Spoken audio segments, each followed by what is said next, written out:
बारे में बात नहीं करूंगा। मैं आवाम की बात करता हूँ। मैं आवाम की बात करता हूँ। वो उसका जवाब जनता देगी। देखिए, वो आवाम जानेगी, मुझे खुद भी नहीं पता है। वो उसका जवाब आवाम जानेगी, उसके बारे में पता करेगी। ये लड़ाई आवाम लड़ सकती है, कानूनी लड़ाई आवाम लड़ सकती है। ऐवान में महराज को भेजा है, यहाँ पर मैं उनकी नुमाइंदगी करूंगा। देखिए, वो चीजें बाद की अरेस्ट करके क्या हिंदुस्तान के इस आइन में क्या फांसी लग जाएगी? अरे अरेस्ट हो जाएंगे, बाहर आ जाएंगे, फिर भी आवाम की बात करेंगे।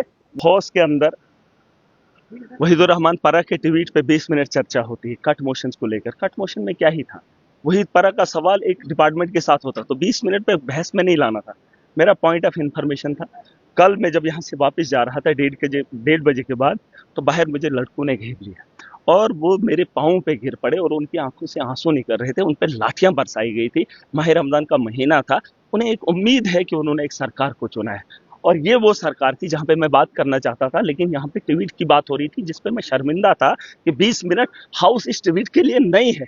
पॉइंट ऑफ इंफॉर्मेशन मैंने रखा है। मैंने बात रखी है जिन नौजवानों को लूटा गया है, जिनके विश्वास को, जिनकी जिंदगी को तबाह कर किया गया है, वो कोई एक रेडी वाला नहीं है, वो कोई आम आदमी नहीं है, वो कोई ठेकेदार नहीं, वो कोई क्रशर वाला नहीं है, बल्कि इस ऐवान के बाहर जो इस सिस्टम को चलाने वाला एक ब्यूरोक्रेट है, जिन्होंने उन लोगों के साथ जुल्म किया है, उनकी नौकरियों के साथ खिलवाड़ किया है।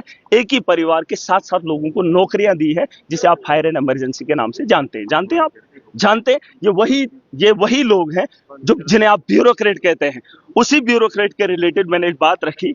एक चीफ हॉर्टिकल्चर ऑफिसर होता है जिसका नाम, जो कश्मीर में ड्यूटी करता है, जिसका नाम चमन लाल शर्मा है, जो आज यहाँ पे डायरेक्टर है हॉर्टिकल्चर का, अभी भी ड्यूटी दे रहा है। एसीबी ने उसके खिलाफ कार्रवाई करती है। 2021 से लेकर 2024 तक वेरिफिकेशन करती है। कब से लेकर? 2021 से लेकर 2.5 करोड़ का घोटाला स्कैम साबित होता है। एसीबी जो है जेईडी को लिखती है कि हम इसके खिलाफ कार्रवाई करना चाहते हैं और इसने जो है करप्शन करा है। 4 साल के बाद, 4 साल के बाद ये यहां से लेटर निकलता है जेईडी का 30/1/2025 को कि आप इस पे लीगल कार्रवाई कर सकते हैं, इसके खिलाफ एफआईआर कर सकते हैं।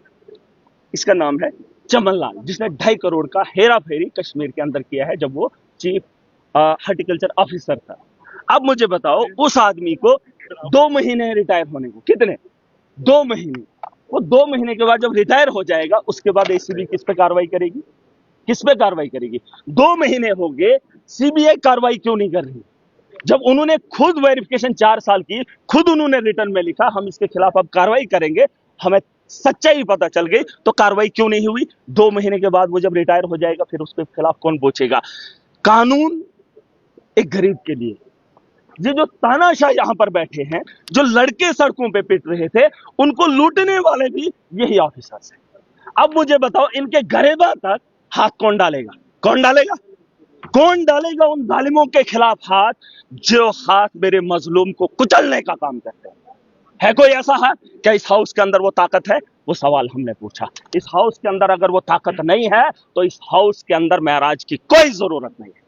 जिस हाउस से मेरे नौजवानों को इंसाफ नहीं दिया जाएगा, जिन नौजवानों को मैं सड़कों पे पिटते हुए देखता हूं, उनके आंसुओं को फिरते हुए देखता हूं और इस हाउस से इंसाफ होते हुए नहीं देख सकता हूं, तो इस हाउस से मैं शर्मिंदा हूं, इस सरकार से भी शर्मिंदा हूं। और अपोजिशन के लोगों को बड़ी तकलीफ हुई, क्योंकि नाम चमन लाल शर्मा है।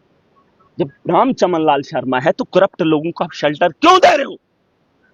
किसी को इजाजत नहीं है। ये हाउस जितना इनका है, उससे ज्यादा मेरा है और मैं चुन कर आया हूं। मैं भाजपा को चेतावनी दे रहा हूं, जहां पर वो अपना अधिकार न समझे, अपने बाप की जागीर से न समझे और महराज पे ये उंगली उठाएं कि मुझे बोलने का अधिकार नहीं है। ट्वीट पे 20 मिनट बहस होगी, इनकी बातों पे चर्चा दिन भर होगी, लेकिन एक नौजवान की पिटाई हो रही है, नौजवानों के रोजगार के बारे में बात करने के लिए कोई तैयार नहीं है। तो महराज जी हम बेसब्री से इनका तमाशा देखेगा इस हाउस के अंदर? नामुमकिन है। सवाल बाहर भी उठने चाहिए जम्मू कश्मीर की बेहतरी के लिए, अंदर महराज पूरी ताकत से इन्हें रोकेगा। जब जब बेहुदा सवाल उठेंगे, महराज इन्हें रोकने का काम करेगा। मैंने स्पीकर साहब को कहा, ट्वीट पे कट मोशन पे क्या सवाल है? क्या इन्होंने कोई अफलातून का सवाल लाया होगा? अरे कट मोशन में भाजपा तो चीख ही रही है। 10 साल से बीजेपी और पीडीपी ने मिलकर लूटा।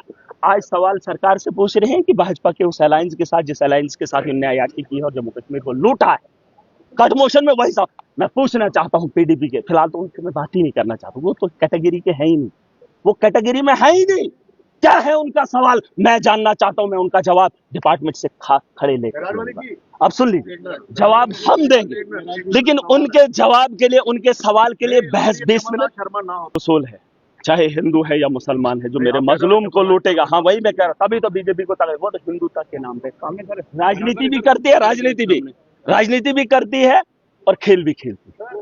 मुसलमान का जहां नाम आ जाए, मुसलमान का जहां नाम आ जाए, वहां पे हंगामा बोलेंगे, लेकिन लूटने वाला जब लाठियां हिंदू पे पड़ती है तब ये नहीं बोलेंगे, तब ये नहीं बोलेंगे। जब नौजवान नशा लेता है, जिस नशा को इन्होंने बेचा है, तब इनको फिक्र नहीं है। पूछो, शराब की दुकानें बंद करेंगे ना, हमें नहीं करनी, क्योंकि हिंदू तो पीता है, वो तो त्योहार में भी पीता, वो तो शादी में भी पीता, उसे तो लत लगाई है, उसे छुड़वाना नहीं चाहते, ये तो शौक रखते हैं। भाई, पॉलिटिशियन का धर्म नहीं है, पहली मेरी बात सुन लीजिए, पॉलिटिशियन का कोई धर्म नहीं है, चाहे वो मैं हूं या वो है, ना है, ना होगा, ना होना चाहिए। लेकिन ये जो राजनीति है, बारे में बात नहीं करूंगा, मैं आवाम की बात करता हूं, मैं आवाम की बात करता हूं, वो उसका जवाब जनता देगी। देखिए, वो आवाम जानेगी, मुझे खुद भी नहीं पता है, वो उसका जवाब आवाम जानेगी, उसके बारे में पता करेगी। ये लड़ाई आवाम लड़ सकती है, कानूनी लड़ाई आवाम लड़ सकती है। ऐवान में महराज को भेजा है, यहाँ पर मैं उनकी नुमाइंदगी करूंगा। देखिए, वो चीजें बाद की, अरेस्ट करके क्या हिंदुस्तान के इस आइन में क्या फांसी लग जाएगी? अरे, अरेस्ट हो जाएंगे, बाहर आ जाएंगे, फिर भी आवाम की बात करेंगे। ये कोई नया मामला नहीं है, लेकिन फिर भी ऑनरेबल कोर्ट की हम रिस्पेक्ट करते हैं, इज्जत करते हैं। अब जिन लोगों ने उसको हथियार बनाया है, जिन लोगों का ये पेशा रहा है, कोर्ट इंसाफ के लिए था, लेकिन बड़े बड़े लोगों ने ये अपना ताकत बनाया है, क्योंकि कोर्ट में जाएंगे, वकील को लाएंगे, लीगल नोटिस करवाएंगे, तो वकील को कुछ भी बोल के अब अगला बेचारा परेशान है, कहाँ जम्मू के चक्कर काटेगा। तो सुन लीजिए, कहाँ हाई कोर्ट का चक्कर काटा था, ये इंसाफ था आवाम के लिए। लेकिन कुछ अमीरों ने इसे जो है अपनी ताकत बनाया है, जैसे शेर पालते हैं, कुत्ता पालते हैं, वैसे ही इन्होंने कानून का सहारा रखा है कि एक जो है कानून भी रखेंगे। वकील को पैसे दे दिए, किसी के खिलाफ केस कर दिया, चाहे सच हो या झूठ, फिलहाल उसको कटघरे में खड़ा कर दिया। लेकिन फिलहाल लोगों को इस खौफ से भी निकालेंगे। पहले सियासत का डर था, अब कानून का डर लोगों को दिखाया जा रहा है। अब आवाम लड़ेगी, मैं यहाँ उनकी लड़ाई लड़ूंगा, मैं पता करूंगा। लेकिन कुछ लोगों ने मुझे राजनीति सिखाई, जिसका आपके पास जीता जागता सबूत महराज है। ईमानदारी की सियासत उन्होंने बेईमानी की थी, लेकिन उन्हीं लोगों ने मुझे मजबूर करके, मुझे दरिया में तैरना नहीं आता था, धक्का लगाकर जब ठोका गया तो मुझे हाथ पांव मारने पड़े। उस दरिया से मैंने तैरना सीखा है, और उनके उस धक्के ने मुझे इस मकाम तक पहुंचाया। अब कोई कानून का इस्तेमाल करके मुझे कानून के कटघरे में खड़ा करना चाहते हैं, वहां पे जलील करना चाहते हैं, वहां पे मुझे बेड़ियां लगवाना चाहते हैं। लेकिन उन लोगों को पता है कि कानून में इंसाफ है, और इंसाफ अगर हो गया तो कानून भी सीखेंगे। जिन चीजों से ये आम आदमी को डराते थे, अगर उसके बारे में भी जानकारी होगी तो यकीन जानिए, आज हमारा नंबर है तो अगला नंबर उनका भी होगा।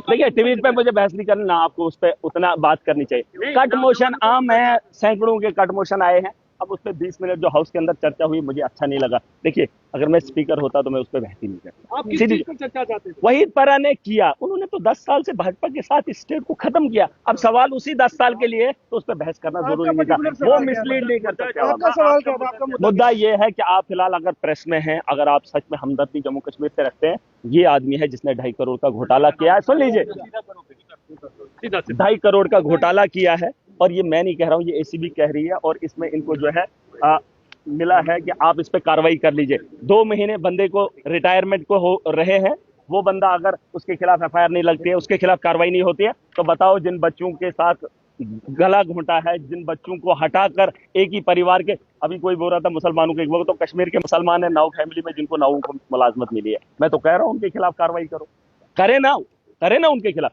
अब जिन लोगों ने उन्हें नौकरी दी है, क्या उनके गरिबां तक ये हाउस जा सकता है? अब उसमें कौन लोग हैं मुझे नहीं पता है, लेकिन उन लोगों के खिलाफ कार्रवाई होनी चाहिए। और जो सड़कों पे पिट रहे हैं, वो हमारा नौजवान है, उनकी आंखों में आंसू महराज नहीं देख सकता, उनके जज्बात के साथ खिलवाड़ होगा, महराज पूरी ताकत से आवाज रखेगा।